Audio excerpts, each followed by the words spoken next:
প্রথমবার রানী আর দুর্জয়ের জন্য অনিশার সাথে লড়ছে পিঙ্কি। সম্পূর্ণ জানতে ভিডিওটিতে একটি লাইক করে দিতে থাকো। গল্পের শুরুতেই দেখা যায় যে দুর্জয় কথা বলতে থাকে রানীর সাথে আর বলে, রানী তুমি আমাকে কথা দাও, তুমি আমাকে কখনো ছেড়ে চলে যাবে না, কথা দাও রানী আমাকে।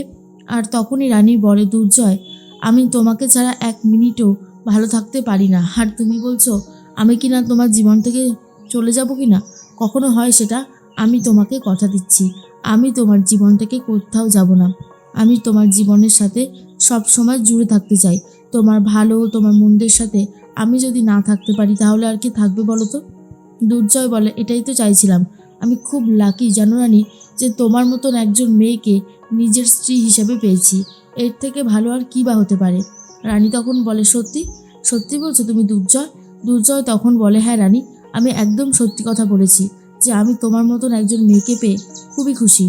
এরপর রানী তখন বলে, সত্যি দুর্জয় তুমি পারোও বটে। শোনো, রাত হয়েছে, ঘুমিয়ে পড়ো, এরপর কিন্তু উঠতে অনেক দেরি হয়ে যাবে। এরপর দুর্জয় আর রানী দুজনে মিলে ঘুমিয়ে পড়ে। সকাল হতেই কাজের লোককে সাহায্য করতে রান্নাঘরে গেছে পিঙ্কি। আর তখন কাজের লোক বলে, বৌদি আমি করে নিতে পারবো, আপনি যান। কিন্তু পিঙ্কি বলে, কেন গো, আমি যদি এখানে থাকি তাহলে কি তোমার খুব অসুবিধা হবে? তখন সেই লোকটা বলে, না না, অসুবিধা কেন হবে, কি যে বলেন না, একদমই কোনো অসুবিধা হবে না। তখন পিঙ্কি বৌদি বলে, তাহলে একটুখানি তো থাকতেই পারি। এরপরে সেই লোকটা বলে, আচ্ছা ঠিক আছে, আপনি যখন বলছেন। এর মধ্যেই পিঙ্কি মনে মনে ভাবে, আজকে থেকেই একজন নতুন পিঙ্কিকে বাড়ির সবাই দেখতে পারবে। জানি অ্যাডজাস্ট করতে সবার একটু প্রবলেম হবে, কিন্তু সবটা ঠিক হয়ে যাবে আস্তে আস্তে।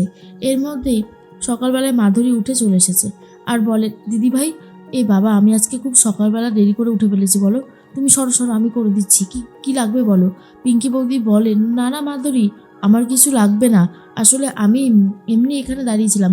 শোনো না মাধুরী, প্রত্যেকদিন তো তুমি করো, আজকে আমাকে একটু করতে দেবে প্লিজ। আর তখন মাধুরী বলে, কিন্তু কেন দিদিভাই, তো আমার রান্না কি তোমার ভালো লাগছে না?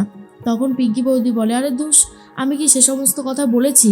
আসলে আমারও খুব ইচ্ছে করছে করতে, সেই জন্যই বললাম, না হলে কি আর বলতাম।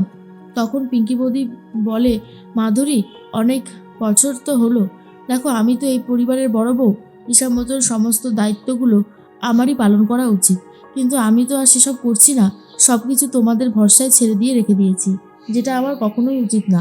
তোমরা এত ধকল নাও সংসারের, আমি কখনোই তোমাদের সাথে কোনো কাজে হাত লাগাই না। খুব খারাপ লাগে জানো তো, একটা অপরাধ বোধ কুড়ে কুড়ে আমাকে খাচ্ছিল। তাই আমি আজকে থেকেই তোমাদের সাথে কাজ করব, তুমি আমাকে বলে বলে দেবে, আমি সবটা করে দেবো, ভুল হলে কিন্তু অবশ্যই বলবে। কথাগুলো শোনার পর মাধুরীর চোখে জল চলে আসে।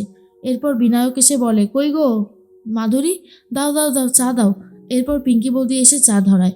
আর বিনায়ক বলে, আরে এসব আমি কি দেখছি বড় বৌমা, তুমি হঠাৎ চা করে দিলে? না মানে তুমি তো রান্নাঘরে যাও না? পিঙ্কি বৌদি বলে, হ্যাঁ কাকুমণি, আমি তো যাই না ঠিকই, তবে আমি ঠিক করেছি এবার থেকে আমি রান্নাঘরে গিয়ে রান্না করব আর সমস্ত কাজও করব। যেই কাজটা আমার করার দায়িত্ব ছিল সেগুলো তো আমি করিনি এতদিন। ভেতর থেকে একটা অন্য রকমের জেদ কাজ করছে যে এবার থেকে আমি সংসারের জন্য লড়বো। কথাটা শোনার পর বিনায়ক বলে, তুমি যদি এমনটা ভেবে থাকো তাহলে খুব ভালো ভেবেছো, আমি তো সেটাই বললাম। এর মধ্যেই তখনই শুক্লা চলে এসেছে আর বলে, কি হয়েছে বড় বৌমা, তুমি হঠাৎ সকালবেলা উঠেছো? তখনই বিনায়ক বলে, আরে তোমার বড় বৌমা কাণ্ডগুলো দেখো, আমি তো রীতিমতো অবাক হয়ে গেছি। তখন শুক্লা বলে, কি হয়েছে, আমি তো বুঝতে পারছি না কিছু। এরপরেই পিঙ্কি বৌদি বলে, কাকিমণি আমি অনেক অন্যায় করেছি জানো তো, তাই আমি আজকে থেকে একজন নতুন মানুষে রূপান্তরিত হয়েছি।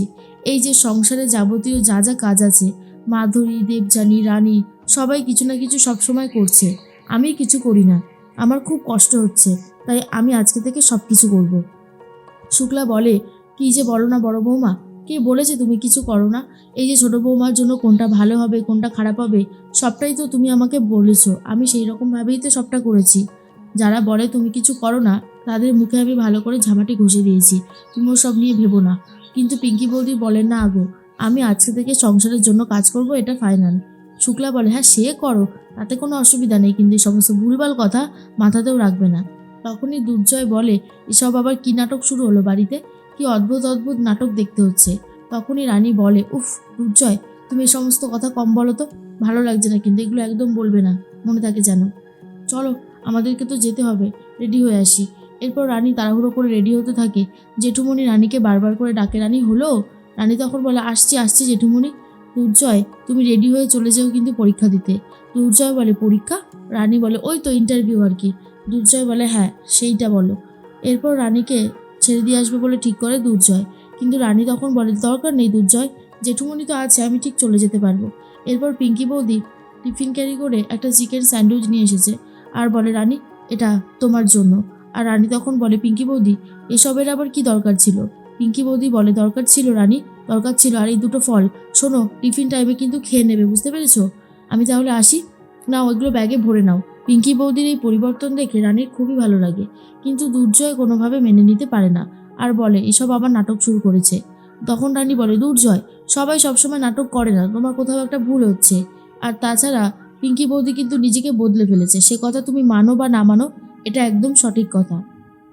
এর মধ্যেই রিতম তখন বলে, দেবু, ভাবতে পারলে বড় বৌদিও নিজেকে চেঞ্জ করে ফেলেছে রানীর জন্য, কতই না ভালো লাগছে। এরপর যখন বেরোতে যাবে তখনই চলে এসেছে উকিলবাবুরা আর বলে, আমরা বি হেলদি নার্সিংহোমের উকিল, আমরা একটা লিগ্যাল নোটিশ পাঠাতে চাই ডাক্তার দুর্জয় সেনগুপ্তকে। তখনই শুক্লা বলে, আবার কিসের নোটিশ? ও তো আর ওই নার্সিংহোমে যাবে না, মেডিকেল বোর্ড তো বলে দিয়েছে। তখনই অনিশার উকিল বলে, মেডিকেল বোর্ড কি আর কোর্ট? মেডিকেল বোর্ড তো আর কোর্ট না, কোর্টের সিদ্ধান্তই চূড়ান্ত বলে গণ্য হবে, সেটা নিশ্চয়ই জানেন। এরপরেই তখনই রানী বলে, আপনারা কি নোটিশ পাঠাতে এসেছেন দেখি। এরপর রানী নোটিশটা নিয়ে নেয় আর বুঝতে পারে বি হেলদি নার্সিংহোমে যদি জয়েন না করে দুর্জয়, তাহলে 50 লক্ষ টাকা ক্ষতিপূরণ দিতে হবে। আর এটা অ্যামাউন্টটা শুনে অবস্থা খারাপ সবার। দুর্জয় বলে, কি ভেবেছেন আপনারা এরকমভাবে জোর করে আমাকে ওই নার্সিংহোমে নিয়ে যাবেন? আমি ওই নার্সিংহোমে যাব না, দেখি আপনারা কি করে আমাকে নিয়ে যেতে পারেন। তখনই উকিলরা বলে, আপনাকে কি করে নিয়ে যেতে পারবো সেটা আমরা জানি, তাই আমরাও সেই সমস্ত প্রসেস শুরু করে দিয়েছি। দুর্জয় বলে, এগুলো বাড়াবাড়ি ছাড়া আর কিচ্ছু না, অনিশা আমার জীবনটাকে শেষ করে দিল, আমি কাউকে ছাড়বো না। এরপর রানী বলে, দুর্জয়, আমি কিন্তু তোমাকে মাথা ঠান্ডা করতে বলেছি, সবসময় এত মাথা গরম করে কাজ হয় না, কেন বুঝতে পারছো না? তখনই রানী বলে, দেখুন আপনারা এখন আসতে পারেন, আমরা সবটা পড়ে দেখি, তারপরে লিগ্যাল নোটিশ কী করে ভাঙতে হয় আমিও জানি। এর মধ্যেই দুর্জয় তখন বলে, আমাকে আমাকে আটকালে কেন? আমি ওদেরকে শেষ করে দিতাম। তখনই সৌনক বলে, কি হচ্ছে কি জয়, তুই যদি এরকমভাবে ভেঙে পড়িস তাহলে কিন্তু হবে না। লিগ্যাল নোটিশটা আমি আমার বসকে দেখাবো, তারপর দেখছি কিভাবে সুরাহা করা যায়। একদম চিন্তা করবি না, আমি তো আছি। বিনায়ক বলে, কি আবার উটকো ঝামেলা এসে পড়লো? এই নার্সিংহোম থেকে তো জয় কিছুতেই বেরোতে পারছে না, একের পর এক বাধার সম্মুখীন হতে হচ্ছে। তখনই রানী বলে, বাধা কি করে সরাতে হয় সেটা আমিও খুব ভালো মতন জানি, আগে দেখি উকিলবাবু কি বলে, মানে দাদাভাইয়ের স্যার কি বলে, তারপরেই যা স্টেপ নেওয়া হবে। তখন পিঙ্কি বৌদি বলে, চিন্তা করো না রানী, অনিশা এই সমস্ত কিছু করছে, অনিশার সাথে আমি বোঝাপড়া করে নেব।